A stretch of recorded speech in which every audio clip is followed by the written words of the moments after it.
Were you all really thinking I was going to kick this off? Well, I'll kick this off. Good morning, good afternoon, good evening. They're like, who's going to talk? We'll make Tyler do it. I'm so used to I wasn't sure if you were serious, Tristan, or not. Yeah, because I'm not an author. Yeah. I'm a contributing. You're a contributing author. You're a contributing author, though, not just like no. It's a consolation prize at best. I mean, on the book. I mean, like that's Denny, how you feel. Tristan, I mean, Scott. you don't have to pour out your actual negative feelings right now in front of all of us, okay? Like in front of the whole community. Right. But I think it's well deserved. We could have had this conversation before this started. I'm just saying, you know that, right? We could have. We did well though. We did well. This is good. This is actually the best cold opening like we've ever had. Here we cold are. Open. Yeah. So also like I'm like in my defense, I'm so used to like us having like that 10-second like countdown with like the music and stuff, and I'm like, oh yeah, all right, waiting for this, and then you're just like sitting there and you're like, we've got dead air. All right, what do we do? What do we do? And that's awesome. So yeah, I don't know. Do you want to kick it off? Say hello to everybody. We probably should do that because not everybody even knows who the heck we are, right? There's that minor technicality. Oh yeah, that whole part. That whole part. I'm just saying. Like we're making a lot of assumptions that we don't want to make here. Like I got a book. Ooh, he's getting fancy. Okay. But, right. So okay, all right, fine. Since we're doing this, all right, here we go. All right. So we all have that every one of you had it within arm's reach. I know. We've done this before. This is amazing. It's not our first rodeo. So yeah, it's our 1-year anniversary of the book. I think the book real anniversary was like December 10th when it was published and people could pick it up in stores or like, you know, it was physical in the real world. And you know, since then, I don't know, it's been translated to like 10 different languages. It's available in like, you know, the entire world. It's free still. Just go to the Delta.io and it's like there on the homepage.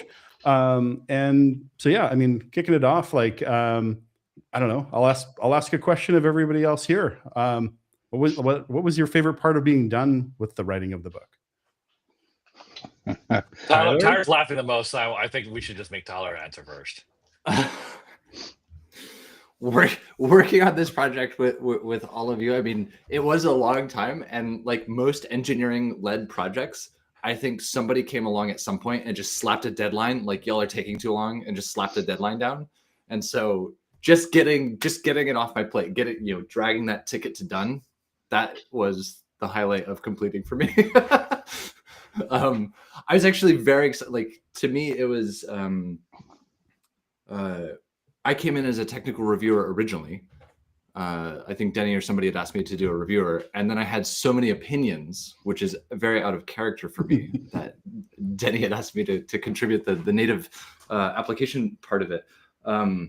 For me, having the recognition, like a book of this sort of shape, having the recognition of the work that we've done in the Delta Rust and the Delta Python community was pretty big. Like I'm very, very proud of that we've in the past 5 years built up this part of the ecosystem that didn't exist when the Delta Lake project started, and it's now at a level of parity of impact in the ecosystem, which is pretty cool.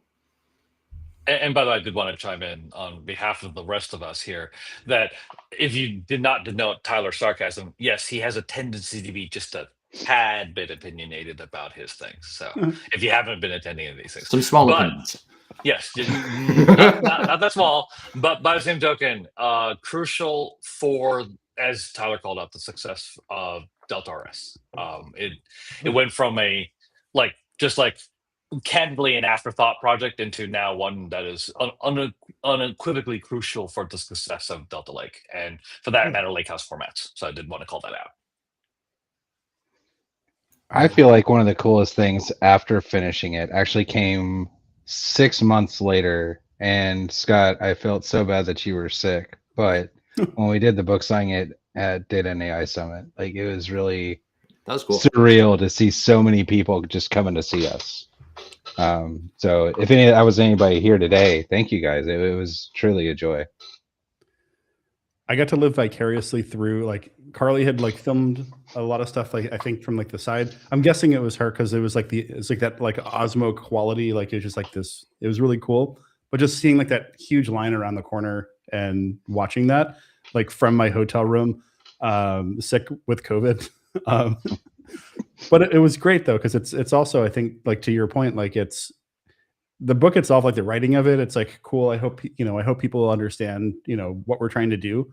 But also it's interesting when like people come back and they're like, this is the reason why this thing was successful. And you hear people's stories. And I think that's like the coolest part of being an author, is just hearing people's stories afterwards. It's like, I remember like one of the first times I ever did like a book signing.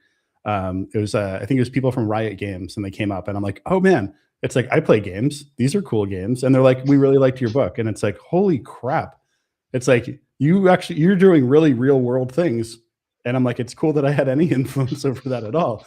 I just like video games a lot. And so it's like, it's cool to hear those types of stories as well. And like, sign a book that, is going to go back and like, even if it collects dust, it's going to be sitting in someone's office, or it's going to be in like the communal engineering bookshelf somewhere. And that always feels neat.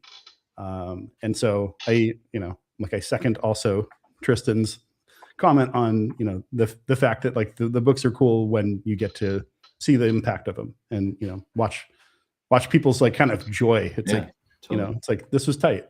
So over to you, Denny. Yeah. For me, actually, I mean, one of the things honestly was actually just getting all of us together. That even though we hadn't finished the book, in fact, we're like barely halfway through it.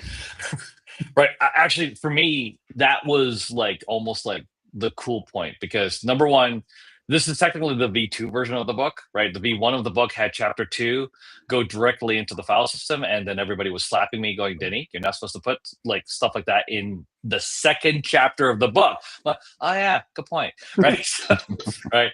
So the fact that all of us had gotten together, Tyler joined us, we actually had some really good feedback to go ahead and rip apart the book, the V1 of the book, and realize this book could be a lot better if we just did it the right way. And so just to see us get together and push through, and really like I could see the pathway, like when all of us were together. So it was really nice. And then right to exactly the amazing run of like over at Summit. That just was awesome. And I'm hoping anybody that's on today's call, or watching in, vicariously later on, sort of enjoy the fact that, like, know that the authors, we absolutely 100% appreciate you standing in line, emailing us, sending a RADA, whatever it is, just letting us know, because it makes it worth all the effort that we go through to try to do something like this. So yeah. Awesome. Yeah, this is tight. I think it's cool also just to hear everybody's like kind of views on, it's like different perspectives on like, it's like, the shared process, the shared results and all of that. But it's interesting because I think everybody has a little bit of a different, like, it's kind of a different view on, what it's like afterwards. I think it's interesting too, like, so having gone through this process, I know, Den, you've gone through this process like 6 or 7 times now, like being part of like a book and things like that. So I've done this now, I guess 3 times, but it's really 2.5 times, because the first thing I did was like an O'Reilly report. So I guess like the question for like Tristan, for Tyler, like, will you ever do this again? Do you want to write another book? Is it worth the time? Do you find it, is it something that's like, I don't know, it's like bucket lists are always kind of a negative thing to say, but do you see yourself doing this again in like the near future or the future in general? Tristan, he said you first. Oh, okay. Well, I think I would. In fact, I've actually kind of been thinking about it recently. I've had some ideas I've kicked around, but just nothing I feel like as devoted to as like Delta Lake. Like knowing what I'm signing up for, like it's a lot to commit to, and it's got to be a real passionate subject area.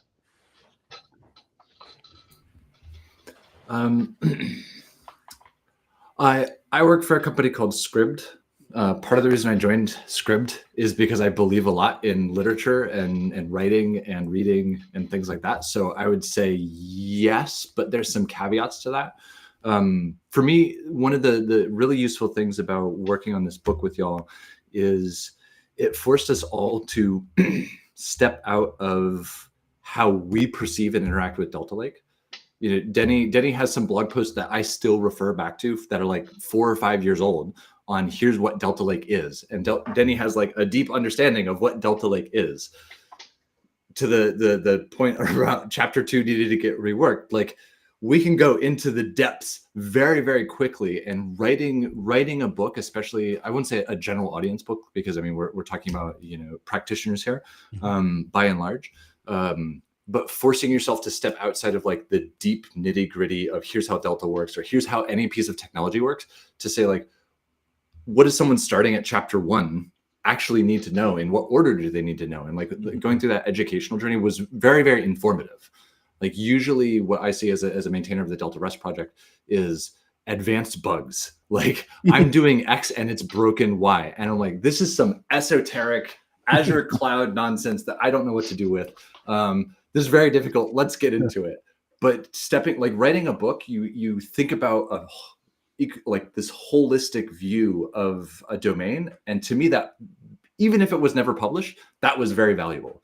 So I'd say I'm more likely to start another book project than complete one. But the journey is its own reward in that sense. I think it's interesting when you were talking about the kind of like the educational path.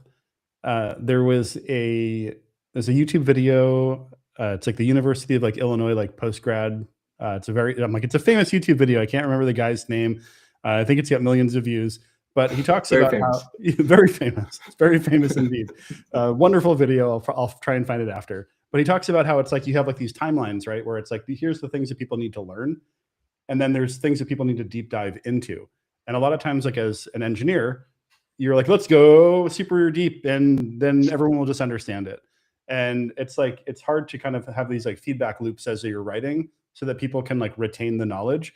And so I think it's a 2-hour video on YouTube. Find it somewhere. It's University of Illinois Champaign, like Champaign University, right? Maybe that's the reason. Scott, come on, right? This is all good. This is all good stuff. But anyways, I'll find it. I'll try and post it. I'll just put it in like the events page on like our Slack channel for the Delta users Slack. But it's an interesting way of kind of looking at things, because like as an engineer as well. And Denny always corrects me and tells me this. He's like, don't go too deep too quick. And I'm like, oh, let's just talk about expression encoding. And then it's like, oh, no, come back up, right? Wait. Everyone's here and you're down here. So let's meet in the middle. And I think it's an interesting thing with like the book writing itself, because everybody wants to write what's cool. And it's like, what's cool only makes sense once people understand like the foundation. And the foundation, you're always sitting there like, oh, this is so boring. Why are we doing this? I don't understand. Like, this is like the hardest chapter to get through. And those are the chapters that teach people. And it's like, it kind of feels weird, because it's like, having been in this, I think for me, it's been since 2018 that I've been like working with Delta Lake. And so writing something in like, 2022, it's like everything you're like, oh, I've done this before. It's like, but people who haven't, it's brand new for them. And it's just an interesting way of kind of looking at things, because it's very easy to be like, let's just start in the advanced section, and then everyone will just get it. And so if you'll indulge me, I have a question. We're all of, I think, a similar cohort in the tech industry, in that I started my career before public clouds were sort of a big thing. And I'm curious if you think, like, with Delta Lake or any other piece of technology, like, if you were trying to take somebody that's starting their career in 2025, how much do you think you would take away from the book, or take away from the domain, just starting from public clouds, or like, the contemporary technologies and tools that we work in, versus say starting from first principles in how we write or how we talk about these things? Can I reframe it by a little bit? I feel like there's this unspoken conversation that's happening right here as well, with like the agentic world, right? And or the fact that Claude also knows all the content in the book as well. I'll just leave it like that and open it up to Tristan, Denny, or to Tyler, because Tyler, I think you know where you're going with the question too, and I'm curious to hear your answer also. I think it comes down, there's kind of two main kinds of engineers. There's the ones that do what they have to, and the ones that are like genuinely curious about things.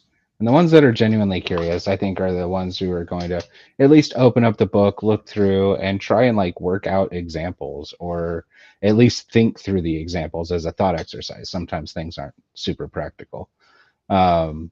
I think those are the ones who will learn the most in any context. And in those cases, I think, yeah, going through that process of like kind of struggling with it and figuring it out, absolutely, you could like kind of use it to kind of kick things off. I mean, we start from a pretty low level with like how to do very generic kind of stuff that's basic foundations of all data engineering, and kind of build from there. So, I mean, I don't see any reason why not. Denny, do you have a hot take? Yeah, I mean, my hot take is that I do think that we could make things a little bit simpler by, for example, like loading an agent, loading an LLM, and abstracting away this entire concept, right? And for many users, that's actually what they want. And honestly, they're never going to read this book anyways. That's my take on it. And it's, I don't mean that in a bad way, by the way, to be very clear. I mean that as in, you've got a job to do, just like what Tristan was saying. You don't actually need to understand ACID principles because the system itself already took care of that for you. And that's great. But then there's a whole slew of engineers that actually, like for example, the analogy I use is like, I didn't have to understand when I was at Microsoft.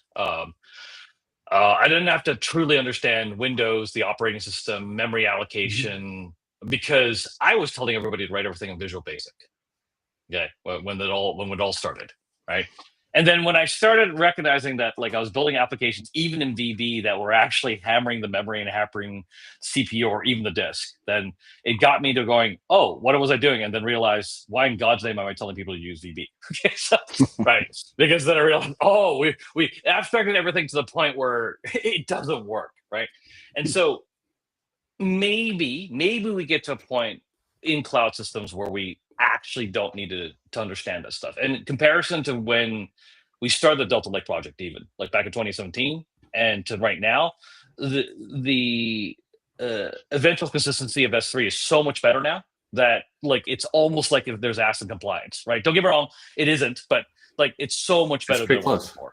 Yeah, it's pretty singularly close now at this point. Yeah. So yeah, I get why people may not want to understand, but then it goes back to the same idea. Like if you're building like not even high performance systems, like medium performance systems, where you actually have systems that are relying on each other and you require reliability, you're going to have to know this stuff anyways. And so yeah, you don't have to necessarily understand that in chapter 2. So that's my bad on me on that one. But by the same token, right? Like you probably do. Maybe by the end of the book, you should probably. Yeah, by the end of maybe you should understand some of these concepts. Yeah, exactly. Yeah. So. Oh, that's awesome. I think about it too, right? Like going from like a pre-cloud world of, it's an interesting thing, right? There was dedicated virtual machines. Remember like Media Temple, like when I was kind of starting out, like they were like, you know, them and like, I think it was Rackspace. Was it Rackspace? That was right. Is that correct?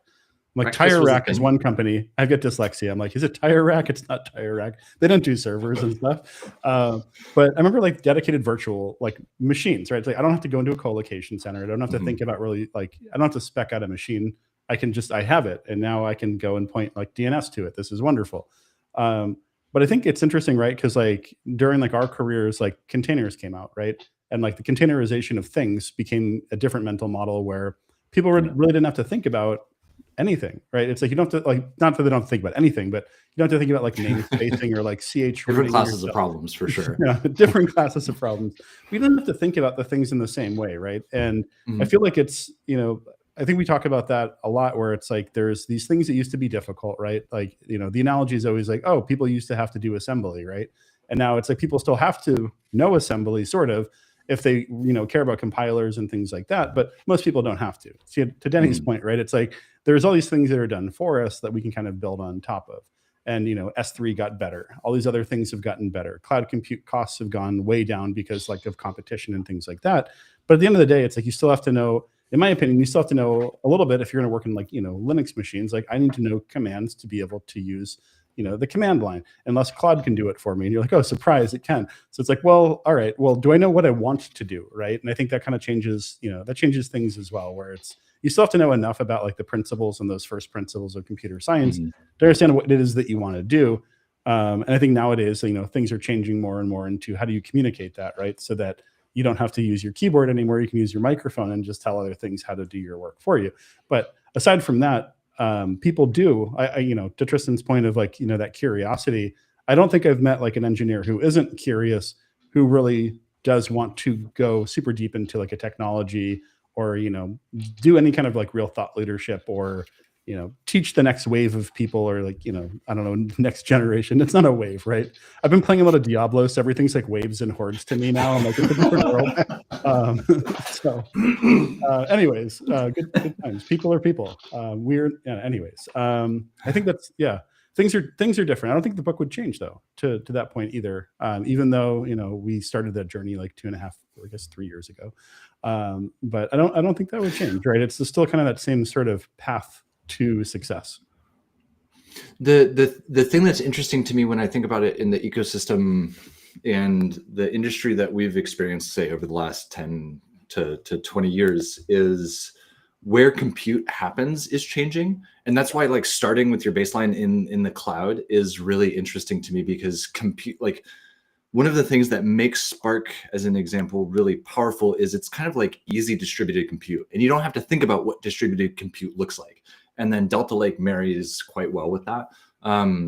But now distributed compute is no longer or it's becoming less and less. I won't say it's, there's a couple of things that have happened. Like you can get a lot out of one machine these days, because what big data actually is in a lot of organizations, if it's like under a terabyte, like usually your laptop is probably going to churn through that pretty quick. So like the scale of what data a single machine can handle has changed dramatically.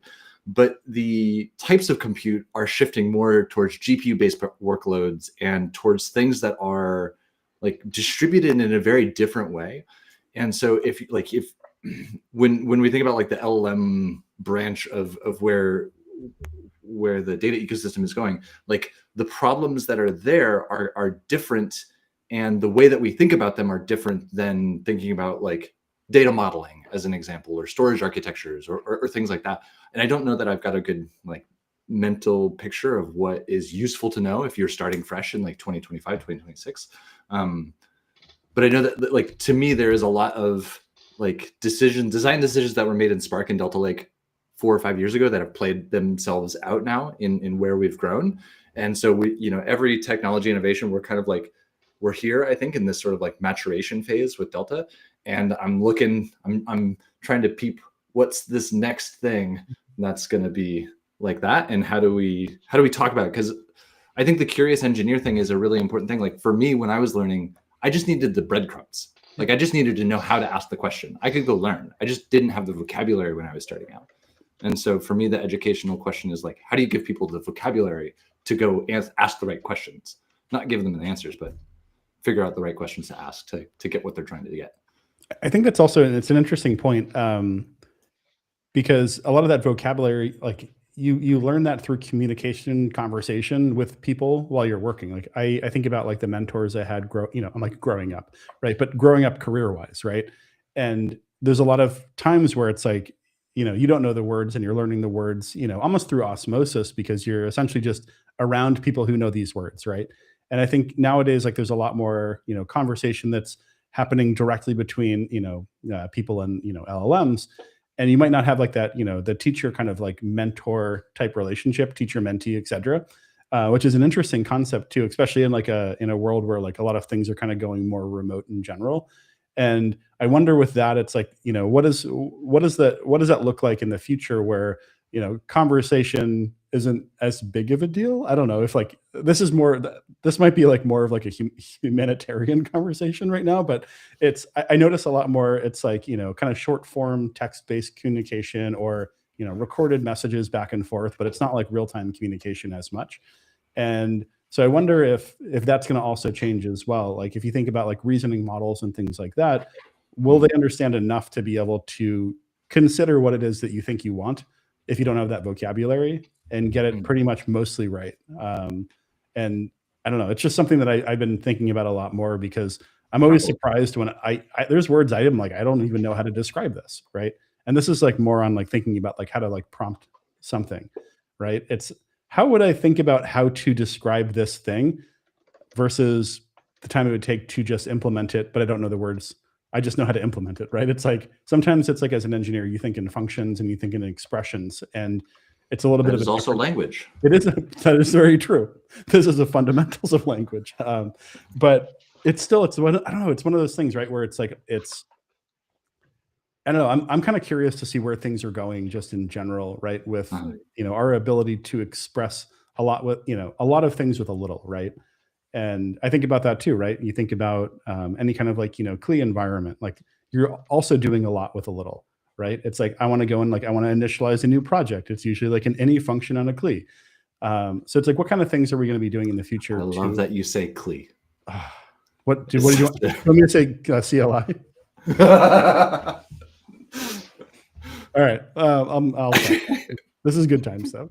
Get my stress ball back out, get my coffee. I do have a stress ball, but that's all because of ADD. It keeps me going. Wait, where's the, no, but where's the Delta fidget spinner? Come on, dude. The fidget spinner? Yeah, I don't fidget spinner or the Delta stress ball. If we're gonna stress you out, at least we got to make sure you're using the correct This one one. just has this is like, it's nautical themed, so it's kind of close, right? I think it's a fish, sort of. The judges will count it. I'm getting. Oh, okay, cool. Okay, cool. All right, I was about to disapprove, but all right, whatever, man. My scores are all threes. It's okay. I don't mind. But if we have Delta themed stress balls? I thought we did. That'd be amazing. That's why I'm asking. It's like, but now, I don't know where. Do I have? Remember we had hacky sacks. Oh. Yeah. Well, no, but it was also is combination hacky sack, screen cleaner ball, and also like basically it was actually acted as a stress ball. But Danny's looking back at his collection. I'm looking back at like, yeah, where the hell? Yeah, where the heck did I put all this stuff? I've got so much stuff here. I have no idea where I put it though. I just heard through the grapevine that in 2026 we will be having stress balls that are Delta branded. So that's what I'm hearing too. Yeah, this is going to be good. This is going to be excellent. I have a tricorder. Does that count? No. That helps. That helps. That will get us where we're going. This is going to be okay. Fair enough. All right. So. We probably should actually answer some questions. What do you think? Because we did say we're going to give away swag, and I don't think we could just give away swag to ourselves. Like that just seems wrong. Yes. We have a lot of hellos in like the events channel right now. If people on Slack want to ask questions, feel free to ask those questions. It can be about anything. It can be about what tangent we're going to go on next as a group right here. No, let's stop that with that. All right, I just put the ask your questions. But yeah, I have a question, and so this is so if you think about Delta Rust and you think about kind of like the notion of like scale up single node machines, and so.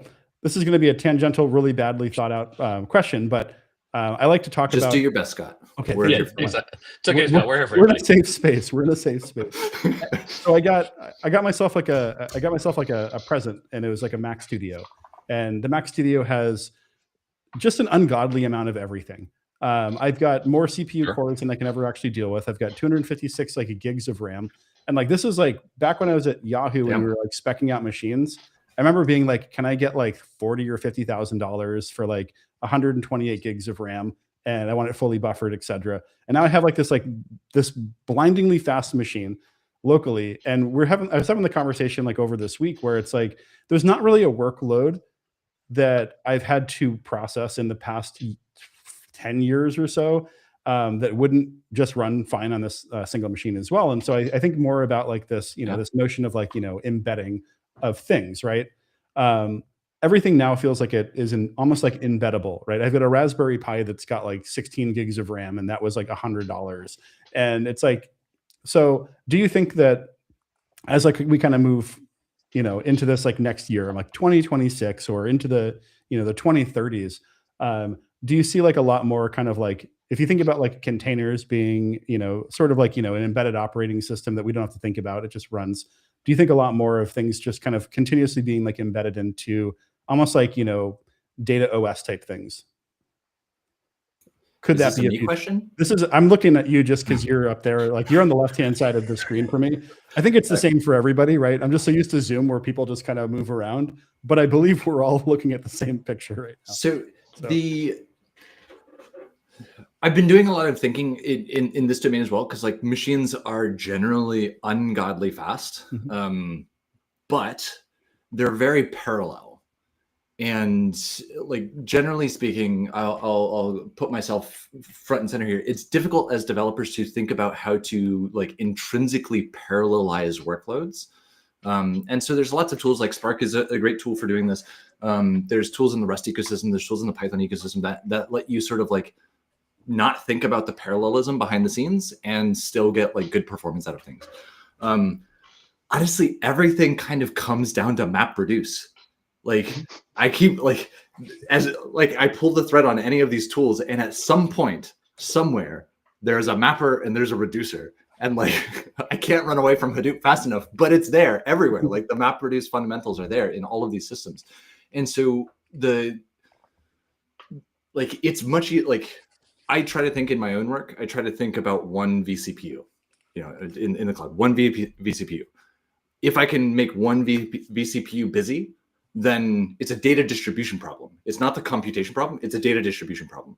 And so rather than thinking like, how do I make 64 cores of this, EC2 instance work to their most efficient? How do I make one core as efficient as possible? Like make it do the most work, meaningful work, and then distribute data, down the line. And so like, for the book and for other work, I've written a lot about Lambda. Like Lambda is that in a nutshell. It's like somewhere behind the scenes, AWS has those like 96 core, like ridiculous machines. But what you get as a Lambda is a half vCPU, like, you don't get any of that, super cosmic power, And so it forces you to think about like, well, how do I make one vCPU successful? And then you can distribute the data on top of that. Parallelism is very hard to think about. Like I've tried to do like different variations of like parallel processing and stream processing type workloads in my career. And they're all just so difficult to work with because our brains, like something about us does not parallelize cognition well enough. So I think it's because we're all introverts as well. And I think that there's also that whole notion of threading, right? Where it's like, as an introvert, it's like you have essentially two main threads that can never run. And that's it. Maybe for me, there's like one, because I also have like the ADHD thread that's always just there's like the fidget sparkle and things like that, right? It's like that's a bad efficient thread. That's always it's random access only. yes. I just need some solid state stuff too. But I don't know. It's I think it's an interesting kind of conversation too, like where you think about like, essentially distributed operating systems and stuff like that. There was something back in the day, I don't know, this is just me, like it's kind of like my, conversation about the YouTube video from earlier, but there's something called Talos OS, which was like taking Kubernetes and treating it like a single machine. I think I've seen that. And it's like, well, if we think about like data locality and like, bandwidth speeds becomes like your biggest pain point when it comes to being able to like crunch data as fast as possible. It's like, what is essentially on the hot path when you need it? And can you predict that as well? And you think about like, I feel like there's a lot more that's going to be happening very soon along those lines as well. Like I think about like a lot of like, the rise of like agentic systems and things like that. And people want everything always, nothing should ever be loading from disk, I should say, right? And it's like, how do you do that, right? Because I remember like early on with like Spark, it's like, you're going to pay the memory cost, but now memory is fairly cheap to the point where now memory is like a commodity again, because it's, well, not that it's a commodity. It was a commodity and now it's harder to get. If I read the news and it's real news, I don't know, who knows. Now it's like, okay, well, we are running out of materials to create RAM fast enough to be able to provide for the beasts we've created. But I think a lot about that, right? Where it's, the biggest problems we ever had were waiting around for data. Like I do a lot of stuff in streaming. I talk about that a lot. People know that. And the problem was never like CPU boundedness, right? It was always like IO boundedness. And if I didn't have to think about any kind of I/O, because going back to my Mac Studio, which feels like an advertisement for Apple, but it's a good machine. Everyone should get one for Christmas. But with that, I have everything local, right? I've got 3 terabytes of stuff that I'm like, I think I'm using like 200 gigabytes. But do you have a good uplink? All that power through a drinking straw to the internet is not that helpful. I know. I need a direct connect. This should just be running in like Hurricane Electric. So I'll take care of that later. It's going to be better. But no, yeah. I do have my upload speeds right now are 600 megabit, which is not bad. For some reason, Carmel has like really good internet. Like I've got it's 2.5 gigabit for download speeds, which is not bad. Like I'm like, wow, everything's instantly available. Going back to Diablo, took like no time to download that the other day. Anyways, call out to them. That was great. Game Awards and stuff too, right? So anyways, okay. So we have a question. So I'm gonna go back on topic, right? This is going back on topic now. Mark Norland just asked, how will Delta differentiate itself from Iceberg going forward? And this has been like a fairly big question. Like we've gotten a lot in like different kind of formats before. And so does anybody want to pick this one up? Hot potato. I could probably tackle this one, actually. I nominate Devin. And hey, Mark, how's it going? By the way, as a quick call out, yes, I saw your email. I will respond to you soon, buddy. It's been one of those weeks. In all seriousness, like this actually had already started even before, like in the early days as Iceberg v3, where one thing we noticed is basically Iceberg recognized that in order to be able to scale, in order to be able to handle streaming scenarios, for example, using that's just one example. There's actually multiple examples, but I'll just pick on that one in particular. They had to do some changes, and they started looking a little bit more like Delta Lake. Meanwhile, Delta Lake recognized that while we were very good about yes, high performance, it was designed for streaming right from the get-go, we weren't catalog aware, right? And so that actually made things harder for people, especially when in the context that right now, if we were to make things simpler for people to use, would they want to basically abstract away whether they're dealing with a Delta table or an Iceberg table, using those two examples, that it would just be better to work within the context of catalog. And so one of the things, for example, that's it's not behind the scenes, but like it's more low level, I think is a better way of putting it, is that you're seeing Delta Lake support V2, data source V2, I'm sorry. And in that process, we're looking a lot closer to Iceberg, right? And so I think over time, as there's a lot of the Delta engineers and the Iceberg engineers actually working really closely together, we're going to start seeing the two formats become share a lot of the similar properties. Like, so for example, even deletion vectors, though the deletion vector design from Iceberg and for Delta are very different, the reality is that they're also compatible with each other. So I don't see like the code bases matching, no, because we've got a wonderful Iceberg community and we have a wonderful Delta community. But what I do see is that there's a lot of compatibility. So that way, as companies or individuals have made solid bets on Iceberg or solid bets on Delta, the two can actually work interoperably. And so interop is the real keyword here. So, and then you'll notice the one thing that I'm sure Tyler's going to call me out in a second, but one of the things that we have done, okay, is really push this idea of Delta Rust, right? The idea of the importance of Rust. It's important for Lambda transactions, also important from the standpoint of working with AI models and data science models. And so now, for example, there's a lot of conversations with the Iceberg Rust community to do the exact same thing. So there's a lot of sharing back and forth. So we're going to see things get closer together, but the key word is interop. Like that way, doesn't matter what you chose, the two could talk to each other anyways. And so that's actually the real solution. Because, and then to add my final tidbit, because from where I'm sitting from, whether it's a Delta or an Iceberg problem, the reality is it's actually a multimodal problem. Like the next wave of problems that we're hitting is actually more about multimodal, where you're talking about semi-structured or unstructured data. The most common example will be things like PDFs. There's a video that's coming out about images like receipts. So find like image like that where you all get to make fun of me on my expenses, right? Where we basically showcase like how to read receipts using AI parse document and things of that nature. But the context is that it's these PDFs and these images like receipts, invoices, things of that are actually going to be crucial for the next wave of systems for us to process within AI. And it's still very much in the realm of data engineering, which now leads to like, that's actually the real thing that I'm more concerned about next. By the same token, adapting all of our lakehouse formats to be able to be compatible with that. So hopefully that answers the question. It's probably a little long-winded, but at least I did cover the whole thing. And Tyler, you're more than welcome to call me out now. I don't have anything specific to call you out. Because you mentioned Delta Rest, I've been defanged. I can't be too critical now. No.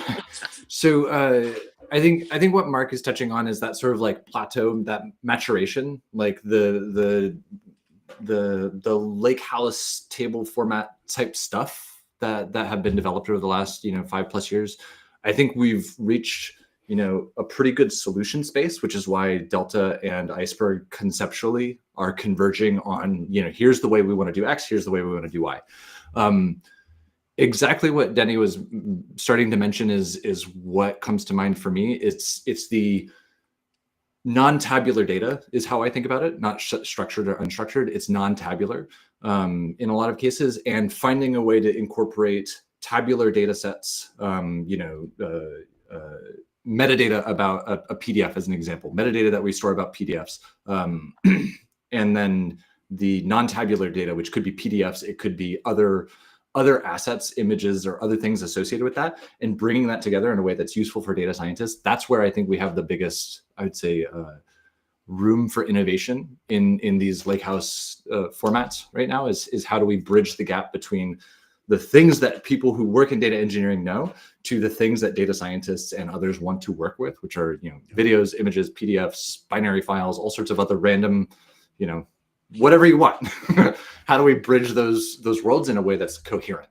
And so I don't have good answers, but I do see I think everybody's sort of looking at this monumental problem domain of like all of these other things outside of the tabular data structure and how we think about things. How do we get there? And that's where I think we're going to be going forward to Mark's question. I think there's an interesting kind of callback to also that need for catalog controlled tables and things like that as well. Because when the catalog essentially is like the single store for assets and metadata pointing to assets and any kind of I'm going to go back into the history of these memory banks of my brain. But back in the day, Amazon had this idea where it's like, we're going to predictively start just shipping people things because we think they want it. Or if I'm looking at something, they know Scott's behavior to the point where they're going to essentially start the packing process before I've even done anything so that next day shipping works. And I think about that too, because it's like with a lot of these assets, right, we're now talking about, many megabytes to gigabytes per asset, or like videos where it could be 4K and it needs to be now upscaled to like 8K for X, Y, and Z, like a Netflix type workload where you're now talking about terabytes of assets, or we'll just stop at terabytes because things, whatever. We're going to talk about normal workloads, not the whales. And so if I think about that, right, it's like we now need a way of being able to this goes back to bandwidth again, and data locality, because you think about metadata and it's going to always be incredibly fast to load that. It's micro. I know we've had issues with metadata as well, Tyler. I think, anyways, you're like, we have issues sometimes with metadata too. But outside of those issues with metadata, for the most part, if we're talking about, say, properties of a table or like metadata about like a given table, it's a small set of information that we care about. We then pair that with like terabytes of assets, and now we have, we're going back to that. Oh, this workload's so slow. Reminds me of like the old like Hadoop days. It's like we're going to kick off this 𝗬𝗓𝗄 job, and we're going to go to lunch and come back later, right? That's my old timey voice. That's from 10 years ago. But that's very convincing. Thank you. I was transported. I need like a tin can. I need that rattly old 1950s voice. But the thing about that, right? You need to be a little bit more. Yeah, yes, You can do we, that. yeah, okay, yeah. You're forgetting that part. Sorry, dude. Sorry, I should next time. I'll get it right next time. But you think about that, right? And it's like I feel like that's like the next step, right? Where it's, then how do you then, going back to like, the vCPUs, like how do I then optimize everything so that I can parallelize these jobs that might run for 45 minutes to 2 days to 7 days to, the month it takes to, train the next LLM. But I think that's going to be an interesting time too, right? And I think that a lot of like the foundational work that's gone into like Delta and Iceberg is going to power that. And it's, I don't know. I feel like there's really cool things here, right? I remember like the first days of like SQLite. I think there's cool ingredients. Yeah. Yeah. Ingredients is a good thing. Everything goes back to food and recipes. And this is lovely. I'm hungry. It's a good time. Food is wonderful. So I don't know, Tristan, if you had any comments or anything. Otherwise I'm going to start rambling and I need to not ramble. So. No, actually I was kind of starting to think about some of these other questions we have too. Ooh. In fact, I'm gonna jump into one and take a stab at it. Do it. So Haranath asked, like, what are the trade-offs of using identity columns versus UUIDs for primary keys? Well, in the Delta Lake context, I think you would run into challenges if you needed some type of mutable keys, because identity columns are going to be like incompatible with being able to go back and update those keys at any point. You also can't partition by those keys. So I think there are cases there that are kind of like solely excluded based off of those merits. On the other side, UUIDs, if you don't need to move out of identity columns for any reason, I think you're getting yourself into more trouble with UUIDs. One, it's directly more work for you for maintaining your code. But two, at least from a Spark perspective, that's a non-deterministic function. And what you can actually do is wind up getting yourself into a little bit of a swampy mess if you have some kind of sketchy code sections that may be subject to failure. So when it's like, or spot failures, those kinds of things, because when it tries to recompute partitions, those non-deterministic functions play all kinds of hell inside your data process and can't find partitions. Non-deterministic. Do you mean like you can it'll produce the same UID twice, or like what does non-determinism mean? Given a record, it won't necessarily generate the same UUID.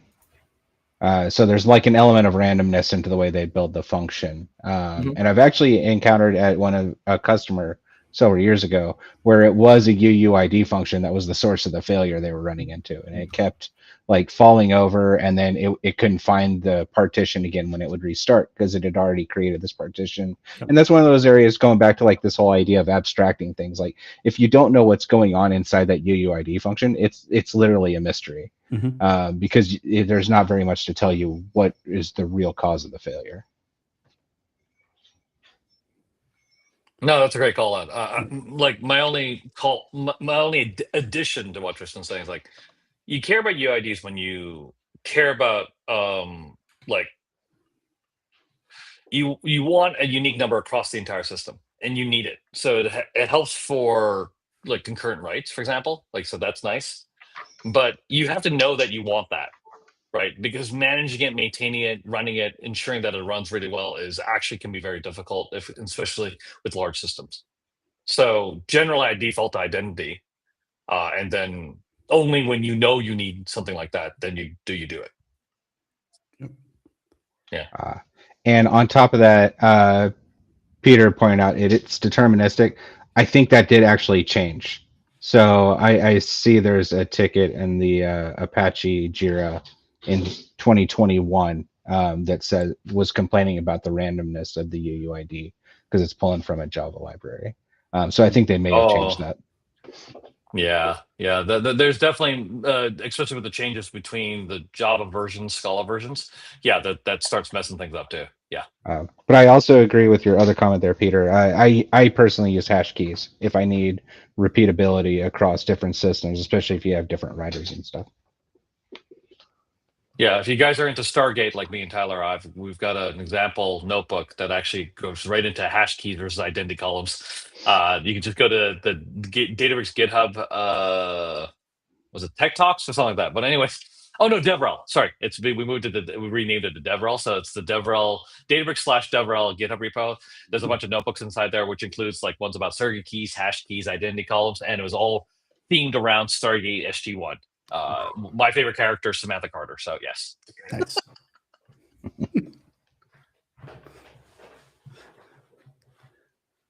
Do we have other questions as well? Because I for some reason my chat doesn't show those. So do we want to pick up another one? I know we've got like 8 minutes, and you know, I'm like, or we could also just talk about cool things we're looking forward to as well.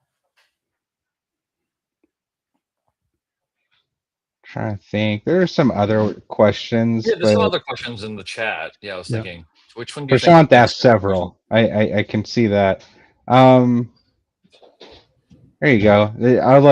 I would be interested to hear Tyler and Scott's opinions on this in particular. Even though they asked Denny specifically by name, but he's asked all of us questions. What separates a data lake that merely stores data from one that continuously creates measurable business value? Ooh. Do you want me to take this one? Hell yeah. You're like, all right. Yeah. Let's see it, Scott. All right. So I guess if there's a banner headline for this whole entire thing, like we talk about data quality. Like if you're just storing everything, that was essentially like the pain points and problems of the yesteryears, the old timey voice, right? It's when we're just storing things for, the eventual maybe, or like the probability that maybe we'll use it, but we don't really know how the schemas have changed, or we don't really know if, we have, continuous values, or if we have like enumerations, or if we have like, what is it that we're actually storing? And I think a really good data lake that can be used for really good metrics has actually been thought through in the same way that you would, create any kind of API or anything else that you want to continue to work year after year. You do the same thing with your data. And so it's like being very specific and, yeah, I mean, that's pretty much it. Be specific and intentional about like the data that you put into the lake if you want to use it. Like there's going to always be experiments. There's going to always be essentially tables that have like, a time to live of like 2 weeks, right? And not just for like, GDPR or like PAI type reasons, but, it's a test. Once things become productionalized, like that lake itself, you should treat that like an actual asset that you would anything else, right? A corporate credit card is a nice asset to have. Don't abuse it or it'll be taken away. The same thing with, a data lake. Don't abuse it, put good stuff into it, and, you'll reap the benefits, for years to come. But I mean, aside from that, it's just documentation, communication too, right? Like data is, yet another language that we communicate through. And so if we're not communicating in the same way, then everyone's going to have a different interpretation of what that data is. And so a lot of times it comes back down to that, what is the communication? What is the thing that we're doing, right? A simple thing is orders. I have an order, a customer ordered items, and it costs me something. Like if people are confused about like what that, the unit cost of something is it in dollars and cents, or is it in like an abstract, unit that can be translated to different types of currency? Those things need to be communicated, and or you don't expose that to the end user, the analyst, anybody else who'd be looking at that data until things have been normalized for humans. So I think there's a phrase that pays that I think you're dancing around, which is the medallion architecture is, I think, one of the key differentiating factors. And I've seen this now repeated where organizations that treat a data lake as a big dump truck that you just dump things onto don't see value from it. Yep. But organizations that invest in like, I'm going to have my dumping ground, which is where bronze layer comes in. And then there's that conversation that has to happen in the business of how does that data translate into something useful and gets refined into that silver or gold layers. That's where the value of a data lake actually comes in. It's very rarely, from what I've seen, the ingestion side or the data's mere existence is not inherently valuable. It's the refinement through the medallion architecture, where I think that's where an organization is going to realize that return on investment. And so the data itself, whatever, but the conversations that happen to drive medallion, that's where the good stuff is. Thank you for that. That's a good pick me up. That was good.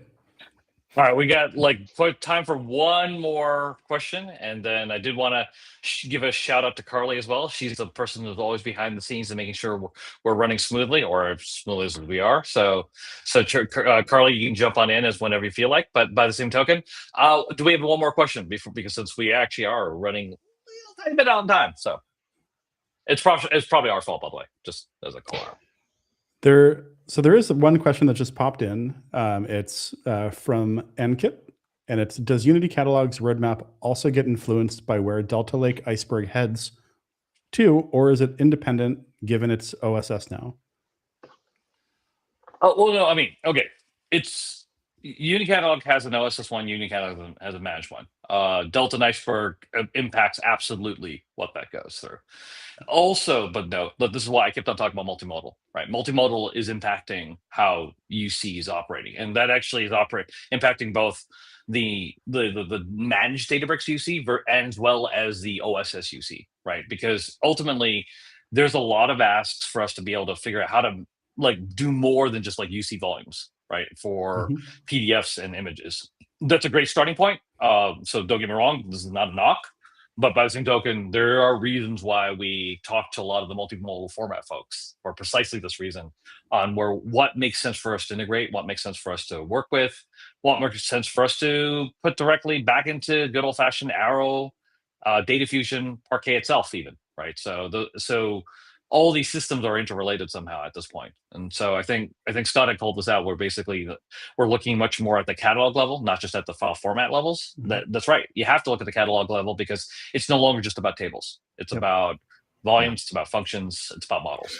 I think there's a fair bit of stuff that's gone the other direction to where Delta Lake has not influenced Unity Catalog, but Unity Catalog and what we've wanted generally to accomplish with it has influenced Delta Lake. Like I think row tracking, and some of the other things that like you need at the table level to influence lineage, those I think have come from the catalog direction to the table format as opposed to the other direction.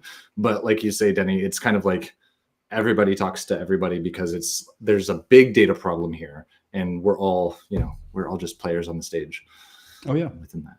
I think I like that you brought up lineage as well. It's the tables themselves. There's too much effort in updating everything at the table metadata, and if it's not in the catalog, to be able to track like all the lineage, especially like in a large organization where you might have hundreds or thousands or tens of thousands of tables all using like the same kind of foundational data tables. And that doesn't really scale well if it's all sitting there in like table properties. And so, yeah, the catalogs will never really go away. They're going to start doing, they're going to do a lot more of the heavy lifting as like we move on and on and on. Like into the 2030s. I'm like, I know it's 2026 next year, but as we look towards the future, right? The catalog's going to definitely play that huge role. Next time we get together, I want Scott to bring his future voice instead of his old time voice. I'm curious how they differ. Since we're low on time. Top of the hour, Carly, why don't you come on in? Yes. End the show so that way we don't go completely bonkers, so that way we don't take even more time on old-timey versus future-timey voices here. Thank you. Awesome. We had a great crowd today. Thank you for everyone joining us in the audience. If you didn't already, head over to the Slack. We will be sure to hook you up with some exclusive Delta Lake swag. Thank you all for being part. Yes, as you can see, Scott is modeling one of our t-shirts right there. So thank you all for being